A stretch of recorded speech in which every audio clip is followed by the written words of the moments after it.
রাজশাহী বিশ্ববিদ্যালয়ে কেন্দ্রীয় লাইব্রেরির রিডিং রুমে ঢুকে ৩ শিক্ষার্থীকে বেধড়ক পিটিয়েছেন রাকসুর জিএস সালাউদ্দিন আম্মার সহ শিবিরের নেতাকর্মীরা।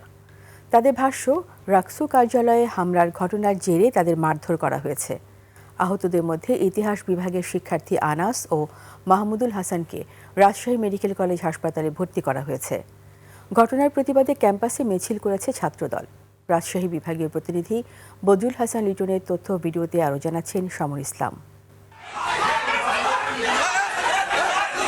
বিশ্ববিদ্যালয়ের কেন্দ্রীয় লাইব্রেরির রিডিং রুমের দৃশ্য এটি। ৩ শিক্ষার্থীর উপর চড়াও রাকসু জিএস সালাউদ্দিন আম্মার সহ শিবির নেতারা।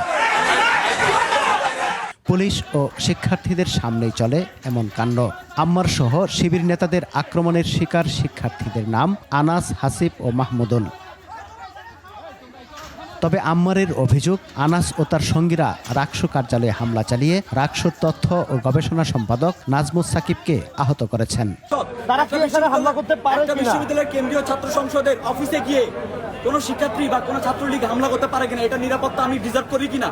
তবে ঘটনার সূত্রপাত আগের রাতে এক নারী শিক্ষার্থীকে অস্ত্রের মুখে প্রেম নিবেদনের অভিযোগে বৈঠক ডাকেন প্রক্টর। সেখানে অভিযুক্ত মহসিনের পক্ষে উপস্থিত ছিলেন আনাস। বৈঠকে গোলযোগ সৃষ্টি হলে সোমবার উভয় পক্ষকে নিয়ে ফের বৈঠকে বসেন প্রক্টর। সেখানে রাকসুর জিএস সালাউদ্দিন আম্মার, এজিএস সালমান সাব্বির ও কয়েকজন শিক্ষার্থী আনাসকে চড়-থাপ্পড় মারেন। ছাত্রলীগ সংশ্লিষ্টতার অভিযোগে আনাসকে পুলিশের হাতে তুলে দেওয়ার দাবি জানান। এক পর্যায়ে লাইব্রেরিতে গেলে সেখানে আনাসের উপর হয় এই হামলা।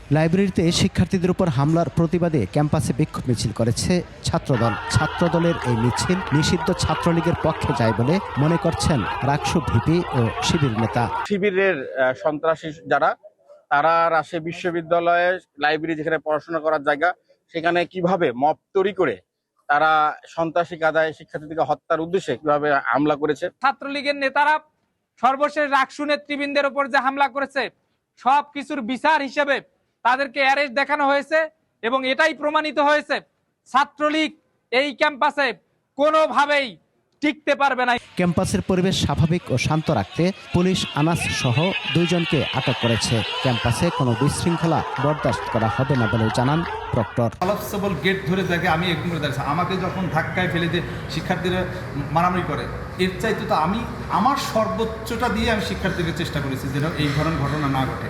ঘটনার পর থেকে ক্যাম্পাসে উত্তেজনা বিরাজ করছে। সমর ইসলাম, 21 টেলিভিশন।